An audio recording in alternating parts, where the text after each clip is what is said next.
बिहार विधानसभा चुनाव में अब करीब 6 से 7 महीने का समय बचा है और उससे पहले कांग्रेस अपने सियासी समीकरण को दुरुस्त करने में जुट गई।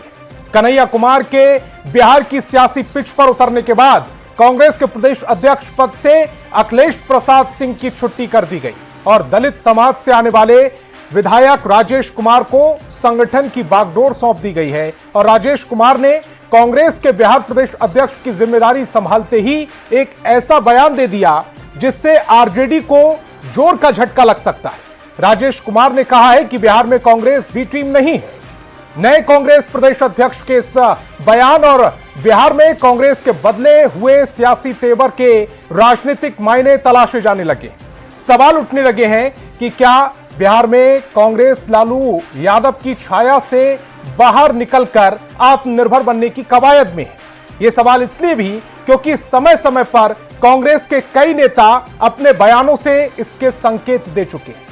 नए कांग्रेस बिहार प्रभारी कृष्णा अल्लावरू पहले ही कह चुके हैं कि कांग्रेस जनता की ये टीम है, किसी की भी टीम नहीं। कांग्रेस नेता किशोर झा कह चुके हैं कि कांग्रेस को कम से कम 100 सीटों पर चुनाव लड़ना चाहिए।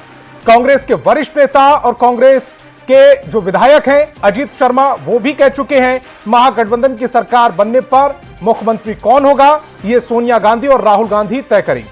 और अखिलेश प्रसाद सिंह की बिहार कांग्रेस अध्यक्ष पद से विदाई के पीछे भी उनका लालू यादव का करीबी होना माना जा रहा है। कांग्रेस नेताओं की ओर से की गई तमाम बयानबाजी और कांग्रेस के बदले तेवर सवाल पूछ रहे हैं कि आरजेडी कांग्रेस गठबंधन में कौन 19 कौन 20 या दोनों 20। पहले एक रिपोर्ट, उसके बाद चर्चा की करेंगे शुरुआत।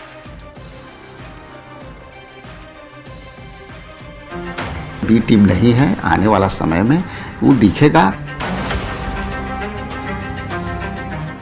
बिहार में आरजेडी की बैसाखी छोड़कर कांग्रेस अपने पैरों पर खड़े होने को बेचैन है। अगले विधानसभा चुनाव में अपनी खो चुकी राजनीतिक जमीन को पाने की छटपटाहट में कांग्रेस के अंदर एक के बाद एक बड़े फेरबदल हो रहे हैं। पहले कृष्णा अल्लावरू को बिहार कांग्रेस का प्रभारी बनाया गया, फिर आरजेडी को न भाने वाले कन्हैया कुमार ने 16 मार्च से बिहार में नौकरी दो पलायन रोको यात्रा शुरू की और अब बिहार कांग्रेस अध्यक्ष के पद से अखिलेश सिंह की छुट्टी कर दी गई है। अखिलेश सिंह की जगह राजेश कुमार को बिहार कांग्रेस का अध्यक्ष बनाया गया है। राजेश कुमार ने कांग्रेस प्रदेश अध्यक्ष बनते ही ये बयान देकर अपना तेवर दिखा दिया कि कांग्रेस बिहार में बी टीम नहीं है। बी टीम नहीं है, आने वाला समय में वो दिखेगा। काम करने की आवश्यकता है। दलित समुदाय से आने वाले राजेश कुमार मूल रूप से औरंगाबाद जिले के ओबरा के रहने वाले हैं। फिलहाल कुटुंबा विधानसभा क्षेत्र से विधायक हैं और विधानसभा में पार्टी के मुख्य सचेतक भी। राजेश कुमार पहली बार 2015 में विधायक बने और फिर 2020 में भी कुटुंबा विधानसभा क्षेत्र से जीत दर्ज की। बिहार में करीब 19% से ज्यादा दलित आबादी है। किसी जमाने में दलित समाज को कांग्रेस का कोर वोटर माना जाता था, लेकिन 1990 के बाद कांग्रेस धीरे धीरे कमजोर होती गई और उसके वोटर कई पार्टियों में बंट गए, खास करके एनडीए की तरफ चले गए। भूमिहार जाति से आने वाले अखिलेश सिंह को हटाकर दलित समाज से आने वाले राजेश कुमार को प्रदेश अध्यक्ष बनाकर कांग्रेस ने एक बार फिर अपने पुराने जनाधार को पाने की कोशिश की है। हालांकि कामयाबी कितनी मिलती है ये वक्त बताएगा, लेकिन सवाल बरकरार है कि बिहार में अपनी खोई जमीन पाने को बेताब कांग्रेस और आरजेडी का साथ बना रहता है या नहीं। न्यूज़ 18 के लिए दिल्ली से अमितेश सिंह के साथ ब्यूरो रिपोर्ट। तो डिबेट की शुरुआत करें उससे पहले आज के सवालों पर आते हैं। आज बहस बिहार की में हम पूछेंगे आरजेडी कांग्रेस गठबंधन में कौन 19 कौन 20 या दोनों 20। सीट की लड़ाई ए बी टीम पर क्यों आई? कांग्रेस आरजेडी गठबंधन में सब ठीक चल रहा है क्या? सीटों के लिए क्या कांग्रेस प्रेशर पॉलिटिक्स कर रही है? महागठबंधन में कांग्रेस की भूमिका क्या है? डिबेट की शुरुआत करें उससे पहले मेहमानों से आपका तारुफ करा दें, परिचय करा दें। सत्ता पक्ष से हमारे साथ जेडीयू प्रवक्ता मनीष कुमार और बीजेपी प्रवक्ता सुमित शशांक जी जुड़ रहे हैं, तो विपक्ष से आरजेडी प्रवक्ता एचए यादव और कांग्रेस प्रवक्ता स्नेहाशीष वर्धन जी जुड़ रहे हैं। सभी मेहमानों का बहुत बहुत स्वागत। मेरा पहला सवाल कांग्रेस प्रवक्ता स्नेहाशीष वर्धन जी आपसे। आपके नए प्रदेश अध्यक्ष राजेश कुमार जी कह रहे हैं बिहार में कांग्रेस बी टीम नहीं है, समय आने पर बता देंगे। इस बयान का सही मतलब क्या है और आरजेडी इस बयान को किस तरह से ले, दोनों चीजें क्लियर कर दीजिए। देखिए, तमाम राजनीतिक दल अपनी मजबूती, अपने सांगठनिक मजबूती के लिए काम करती है और इस तरीके से बी टीम बताना अपने आप में हास्यास्पद है। कांग्रेस पार्टी पूरी मजबूती से बिहार के मुद्दों को उठा रही है, बिहार के युवाओं के लिए लड़ाई लड़ रही है। स्मार्ट मीटर के ऊपर हमने अभी लड़ाई लड़ी, हमने तमाम जनहित से जुड़े हुए मुद्दों पे लगातार लड़ाइयां लड़ी हैं। बीपीएससी के मुद्दे पे लड़ाई लड़ी, अभी जो हमारी यात्रा चल रही है पलायन रोको नौकरी दो यात्रा, वो अपने आप में बहुत मायने रखती है बिहार के युवाओं के लिए और उसका जो मिल रहा है जन समर्थन, वो बताने के लिए काफी है कि हम जनता के नब्ज को जानते हैं और उस नब्ज के अनुरूप जो जनता की उम्मीदें हैं उन मुद्दों पे लेके हम लड़ाई लड़ रहे हैं बिहार में। तो इसलिए बी टीम कहना अपने आप में ही हास्यास्पद है, ये सवाल ही नहीं बनता है, सबसे पहली बात। और हमारे प्रदेश अध्यक्ष जी, नवनियुक्त प्रदेश अध्यक्ष जी ने मजबूती के साथ ये बात कही है कि ये पूरी तरीके से स्पष्ट है कि भारतीय जनता पार्टी के खिलाफ राष्ट्रीय स्तर पे कोई लड़ाई लड़ रही है तो वो कांग्रेस पार्टी है। और बिहार के स्थिति के लिए, बिहार में जो बदतर स्थिति बना के रखा गया है पिछले 20 वर्षों में, उसके ऊपर जो काम करने के लिए पार्टी पूरी मुस्तैदी के साथ सड़क से सदन तक लड़ाई लड़ रही है, वो कांग्रेस पार्टी है। और कांग्रेस पार्टी पूरी मजबूती के साथ लगातार जनहित के मुद्दों पर लड़ाई लड़ रही है। स्नेहाशीष जी, आपको जब बी टीम या कांग्रेस को जब बी टीम कहा जाता है, वो इसलिए कहा जाता है क्योंकि अगर महागठबंधन में देखें तो आरजेडी सबसे बड़ी पार्टी है, वो सबसे ज्यादा सीटों पर चुनाव लड़ती है। आप उसके बाद दूसरे नंबर पर सबसे ज्यादा सीटों पर चुनाव लड़ते हैं, इसीलिए आपको बी टीम कहा जाता है। आपको किसी से कमतर आंक कर बी टीम नहीं कहा जाता। तो जदयू के पीछे भाजपा खड़ी है तो भाजपा को भी बी टीम कहना शुरू कर दीजिए, इसमें कौन सी बड़ी बात है। हम लोग ये थोड़ी ना तुलनात्मक यहाँ पे बातें थोड़ी ना हो रही हैं। अगर कांग्रेस पार्टी दूसरे नंबर पे है महागठबंधन में तो उसे बी टीम कह दी जा रही है, तो क्यों नहीं भारतीय जनता पार्टी को बी टीम कहा जा रहा है? ये तो समझने वाली बात है। या जदयू को क्यों नहीं सी नंबर की टीम कहा जा रहा है? ये समझने वाली बातें हैं। इसलिए इन सब बातों में हम लोग नहीं उलझते हैं। हम लोग बार बार कहते हैं कि जनता के मुद्दों पे जो मजबूती आरजेडी और कांग्रेस में सब ठीक चल रहा, वो बिल्कुल सब सही है, सब शांति है, सब सुकून है और हम लोग अपने संगठन को मजबूत करने के लिए लगातार प्रयासरत है। जो लोग कहते थे कि कांग्रेस मृतप्राय है बिहार में, अब वो चर्चा कर रहे हैं और मजबूरी में आके खड़े होके विरोध करना शुरू कर दिए हैं। जो बार बार कहते थे कि उनको कंसीडर ही नहीं करते हैं, तो ये कांग्रेस की मजबूती बताने के लिए काफी है। भारतीय जनता पार्टी और जदयू की बेचैनी और लोजपा की बेचैनी खुलेआम अब दिखने लगी है, इसलिए ये सब कहने कहलाने वाली बात है। और अब सबसे बड़ी बात मैं कह देना चाहता हूं, आरजेडी को चिंता करने की जरूरत नहीं है। संतोष जी, किसी को कोई चिंता करने की जरूरत नहीं है। चिंता करने की जरूरत है बिहार में जो सत्तारूढ़ दल है उसको, क्योंकि जनहित के मुद्दे पे कांग्रेस जितनी मजबूती से लड़ाई लड़ रही है वो अब दिखने लगा। और मैं एक और बात कहना चाहूंगा संतोष जी, बिहार में एकमात्र प्रमुख राजनीतिक दलों में एकमात्र कोई दलित प्रदेश अध्यक्ष हैं तो वो वर्तमान में बिहार कांग्रेस के अध्यक्ष हैं राजेश राम जी। और ये चीज समझने की जरूरत है और ये समझना होगा सबको कि सबसे अच्छा अगर कोई बिहार में तमाम जातीय समीकरणों को, तमाम जातीय जो व्यवस्था है उस व्यवस्था को अगर कोई मजबूती से एक साथ समाहित करके राष्ट्रहित की बात करता है, देश की उन्नति की बात करता है, तो वो कांग्रेस पार्टी। ठीक है अजय जी, कांग्रेस मेहनत कर रही है ग्राउंड पर, कांग्रेस का हक है, आपकी सहयोगी पार्टी है। चूंकि आप दोनों सीट शेयरिंग पर मामला फंसता नजर आता है समय समय पर। पिछली बार आपने 70 सीटें उन्हें दी और उसके बाद पूरी हार का ठीकरा उन पर फोड़ दिया कि उनको कम सीटें दी होती तो शायद ये स्थिति नहीं आती और तेजस्वी यादव सीएम होते। आपकी तरफ से कई नेताओं ने बयानबाजी की थी। मैं आपसे बहुत सादा और सिंपल भाषा में समझना चाह रहा हूं कि इक्वल सीटें देंगे कांग्रेस को, फॉर्मूला क्या होगा? संतोष जी, बिहार में हम लोग का इंडिया अलायंस है, इसमें आरजेडी है, कांग्रेस है, आरजेडी रीजनल पार्टी है, बड़ी पार्टी है, कांग्रेस नेशनल पार्टी है और भी पार्टियां हैं, सीपीआई है, माले, सब कई पार्टियां हैं, सब मिल करके बिहार में चुनाव लड़ेगी। इसमें हम लोग सब पार्टी का योगदान बराबर हो, सब पार्टी मेहनत करे तो हम लोग को मैक्सिमम सीट आएगा। एक बात सही है कि कांग्रेस का जनाधार बिहार में घटा है, और जिस तरह से अभी हमारे राजेश जी बोल रहे थे कि मेहनत करने की जरूरत है, हम लोग को बहुत खुशी हुई है सुन करके। जरूर कांग्रेस अगर मेहनत करती है तो हम लोग ज्यादा से ज्यादा बिहार में सीट जीतेंगे, तेजस्वी प्रसाद यादव हमारे मुख्यमंत्री बनेंगे, और ये तो बहुत अच्छी बात है। जिस तरह से तेजस्वी प्रसाद यादव जी मेहनत कर रहे हैं, अभी आप बता रहे थे कन्हैया भी मेहनत कर रहे हैं, राजेश जी कह रहे थे कि कांग्रेस को मेहनत करने की जरूरत है, तो ये इसका फायदा तो इंडिया अलायंस के होगा। और हमारा जो मेन फैक्टर है सीट शेयरिंग की, जब आप बात करते हैं तो हम लोग पहले ही डिसाइड कर लिए थे जब इंडिया अलायंस बना था कि हम लोग का फोकस विनेबिलिटी रहेगा। जिस पार्टी जहां से जीतेगी वहां उसके कैंडिडेट दिए जाएंगे, और अभी चुनाव में अभी भी 6-7-8 महीना बचा हुआ है। हमारे नेतृत्व तय करेंगे महागठबंधन की ओर से लालू प्रसाद यादव जी। संतोष जी, महागठबंधन की ओर से सीएम चेहरा कौन होगा, मुख्यमंत्री का चेहरा कौन होगा? देखिए, महागठबंधन की ओर से ये तो तय है कि तेजस्वी प्रसाद यादव जी ही मुख्यमंत्री के चेहरा है, लेकिन जहां तक सीट शेयरिंग की बात है सभी पार्टी मिलकर के बैठेंगे और सभी पार्टी डिसाइड करेंगे कि विनेबिलिटी फैक्टर क्या है, कौन कहां से जीत पाएगा। क्योंकि वही अजीत शर्मा जी ने कहा था कि मुख्यमंत्री कौन होगा सोनिया गांधी राहुल गांधी जी तय करेंगे। देखिए, सोनिया गांधी राहुल गांधी बड़े नेता हैं, अच्छी बात है। लालू प्रसाद यादव जी के साथ बैठे, और भी जो पार्टीज हैं उनके जो राष्ट्रीय अध्यक्ष हैं सब लोग साथ लेकर के बैठे, लेकिन ये बात तय है कि तेजस्वी प्रसाद यादव जी ही बिहार के इंडिया अलायंस के मुख्यमंत्री के चेहरा है। जहां जिस प्रदेश में कांग्रेस भारी है,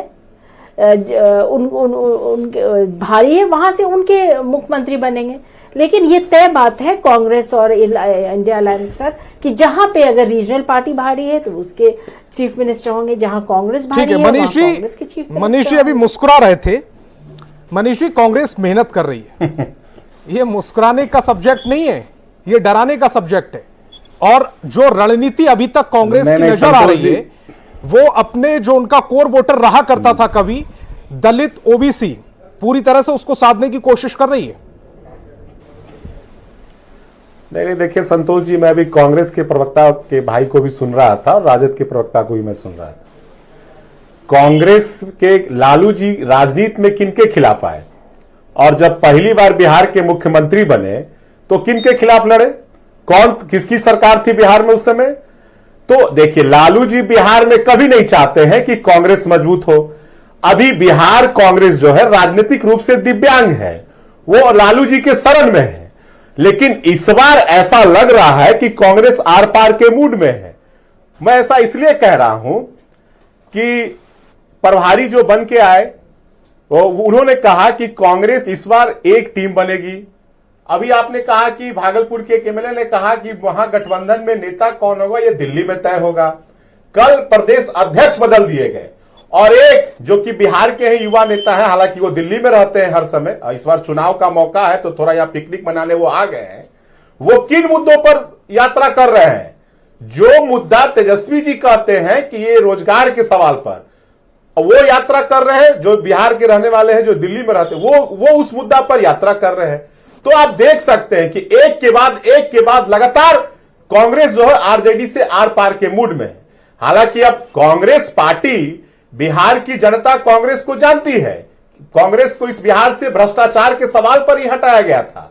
लेकिन अब सवाल है कि राहुल गांधी जी बिहार आएंगे और कहीं लालू जी के खटाल में चले गए गाय गिनने भैंस गिनने, तो बेचारे बिहार प्रदेश अध्यक्ष जितना मजबूती से बोल रहे हैं कि हम बिहार में एक टीम बनेंगे, कहीं सब बंटाधार ना हो जाए। मुझे इस बात की चिंता है कि कांग्रेस के प्रदेश आप नाम लेने से शायद कहीं राहुल गांधी जी आकर आप नाम लेने से बच रहे हैं, लेकिन मैं नाम ले लेता हूं। आप कन्हैया कुमार की बात कर रहे हैं और कन्हैया कुमार पलायन के मुद्दे पर भी लोगों के बीच में है, यात्रा कर रहे हैं।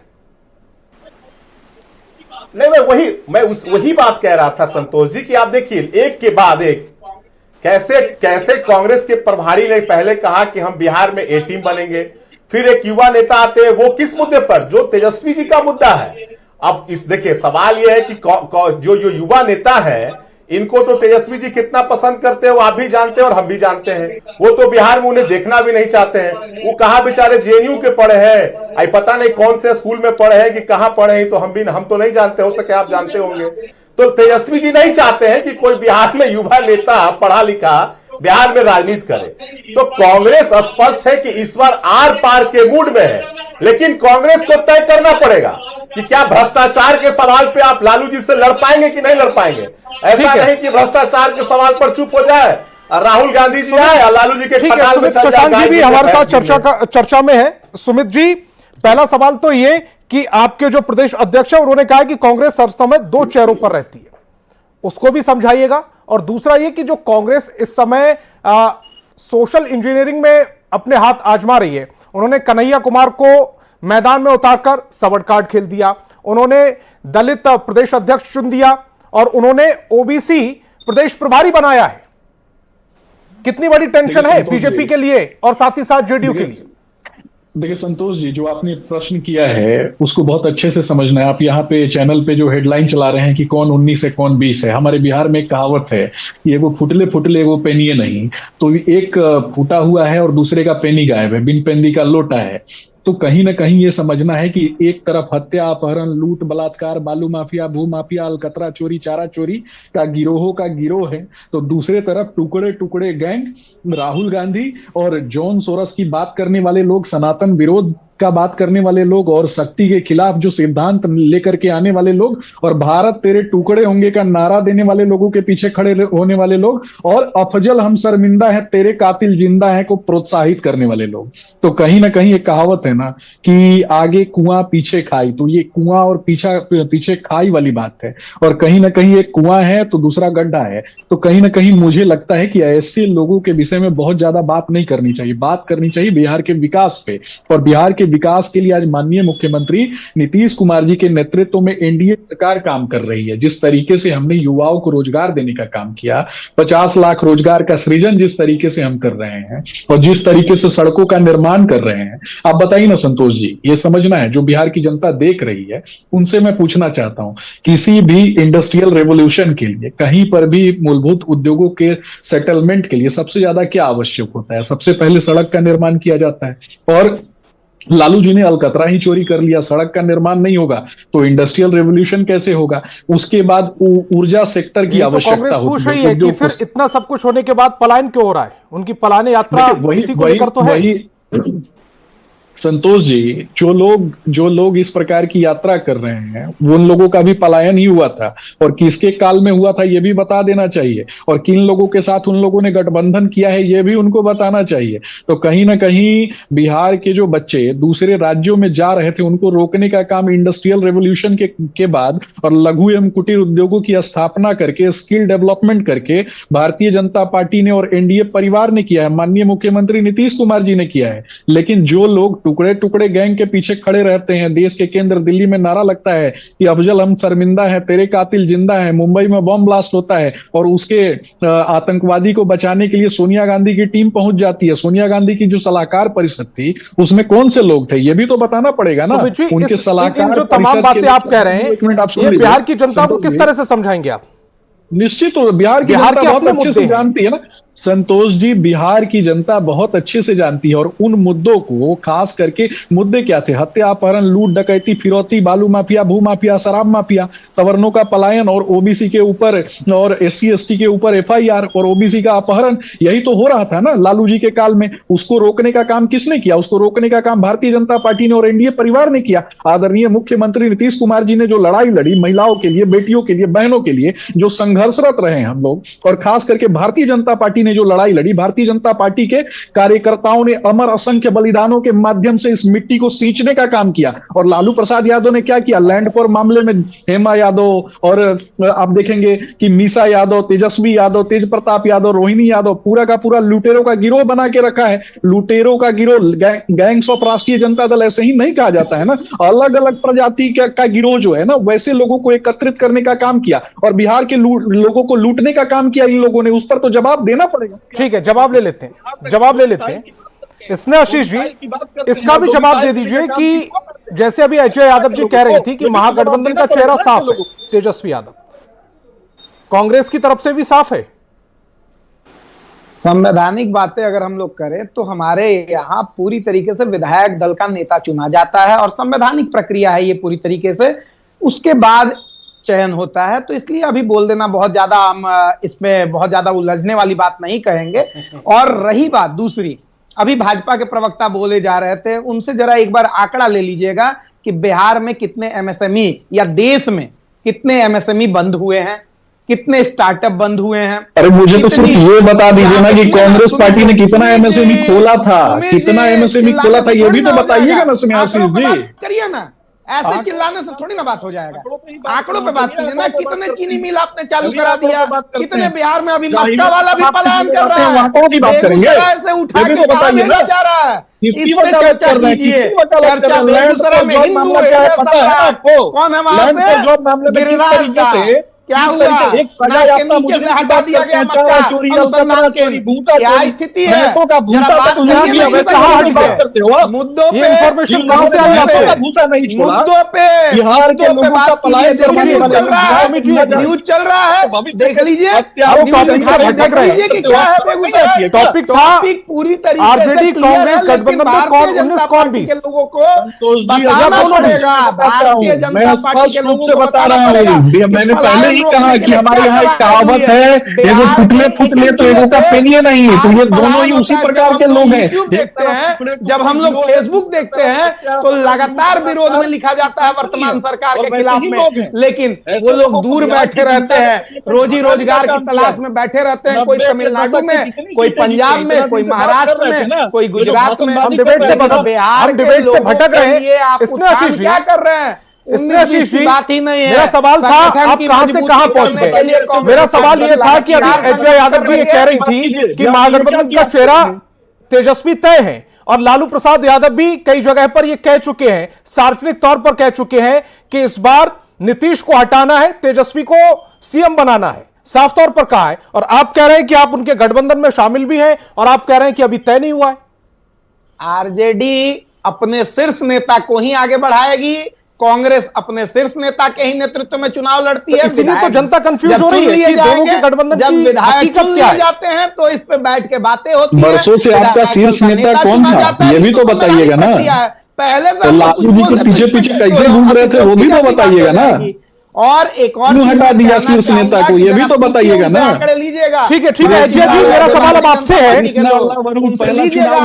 आशीष जी का जवाब आपने सुन लिया।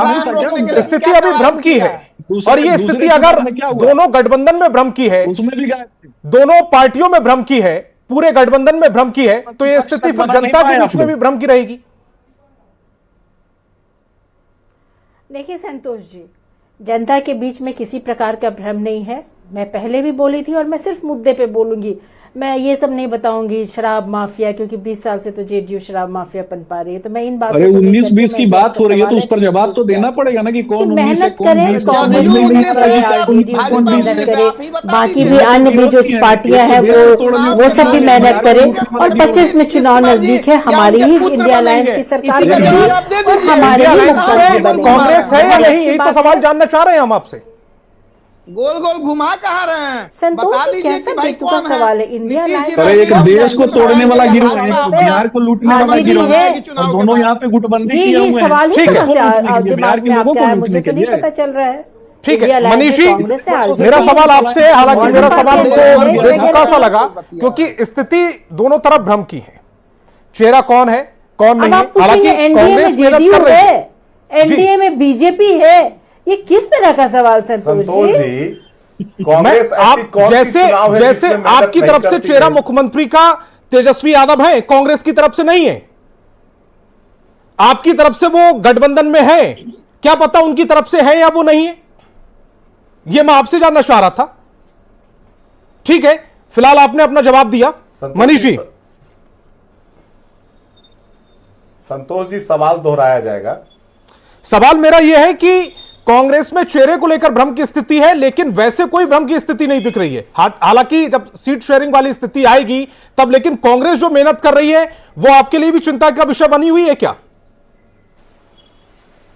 नहीं संतोष जी, कोई चिंता की बात नहीं है। कांग्रेस हमेशा हर बार चुनाव में मेहनत करती है। 2010 में राष्ट्रीय जनता दल को 22 सीट आई थी और कांग्रेस को 4 सीट आई थी। हालांकि 2015 में कांग्रेस को और राजद को आदरणीय नीतीश कुमार जी ने आशीर्वाद दे दिया तो फिर से बिहार में जीवित हो गए। कांग्रेस और राष्ट्रीय जनता दल दोनों को बिहार की जनता ने मौका दिया और बिहार को क्या बना दिया था ये देश और बिहार की जनता जानती है। बिहार में अब सिर्फ काम की बात होगी और विकास की बात होगी।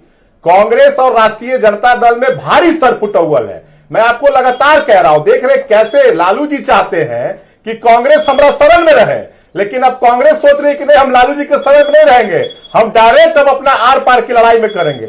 लेकिन दुख इस बात का है कि कांग्रेस अपना स्टैंड क्लियर नहीं कर रही है कि भाई आप भ्रष्टाचार के मामले पे कहां खड़ा है, पहले क्लियर कर दीजिए।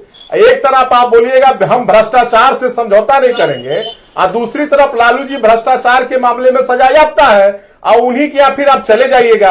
प्रदेश अध्यक्ष कहेंगे हम ए टीम बनेंगे, राहुल गांधी जी आएंगे उनके यहां चले जाएंगे मटन खाने और खटाल में भैंस गाय गिनने। तो दो डबल स्टैंडर्ड कैसे चलेगा?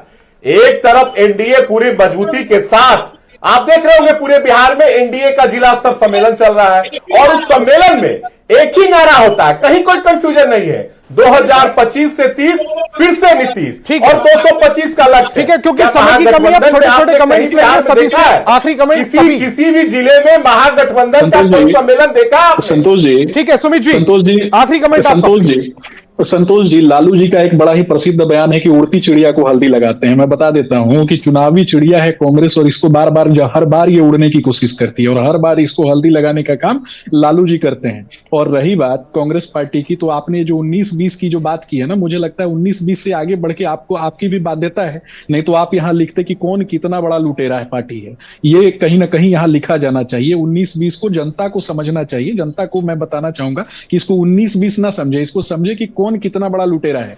एक ने पूरे देश को लूटने का काम किया, दूसरे ने क्या किया, तो दूसरे ने बिहार को लूटने का काम किया और यहां दोनों एकत्रित हो चुके हैं। फिर से एक बार बिहार को लूटने के लिए कहीं ना कहीं इनकी उम्मीदें जो हैं वो जाग रही हैं। इनका जो पॉलिटिकल, राहुल गांधी जी का जो पॉलिटिकल दिमाग है, वो पॉलिटिकल दिमाग कहाँ है? तो इससे पहले जब आपका आखिरी कमेंट था, उससे पहले जब चुनाव था उस पर भी बताना चाहिए ना इनको। और उसके दो बार ये नेता प्रतिपक्ष बनाने की भी हैसियत में नहीं थे, दो बार नेता प्रतिपक्ष बनाने की भी हैसियत नहीं थे। और पहली बार देखा जाता है ना, राहुल गांधी एक ऐसे नेता हैं बीजेपी के प्रवक्ता अपना गाथा गाते रहे हैं, ये माफिया वो माफिया, 20 साल से चूड़ियां पहन के बैठे हुए, कोई माफिया इसे नहीं पकड़ा रहा है। डबल इंजन की निकम्मी सरकार बनकर यादव जी का कुनबा है जो कि आधा परिवार जो है वो जेल जाने की तैयारी कर रहा है। बिहार के लोगों को बिहार के बच्चों का भविष्य किसने लूटने का काम किया है, बिहार के बच्चों के भविष्य को किसने लूटने का काम किया है, ये बताना चाहिए संतोष जी इन लोगों को। और कहीं ना कहीं अभी नया अंडा के खोल उनकी बातों को सुनने में ये समझ में आ जा रहा है कि नीतीश कुमार जी के चंगुल से निकलने के प्रयासरत भारतीय जनता पार्टी अपनी मजबूत स्थिति दिखाने के प्रयास में है, लेकिन कहीं ठीक है, आखिरी 10 सेकंड है प्लीज मनीष जी, आपके साथ है संतोष जी। बिहार की जनता न तो अब कांग्रेस पे विश्वास करने वाली है न राष्ट्रीय जनता दल पर, दोनों का नेतृत्व बिहार की जनता ने देख चुकी है। ठीक है, समय की कमी, इस डिबेट को मुझे यही बिहार पड़ेगा। की तस्वीर बदली है। आपका बहुत शुक्रिया और आगे देखिए सिटी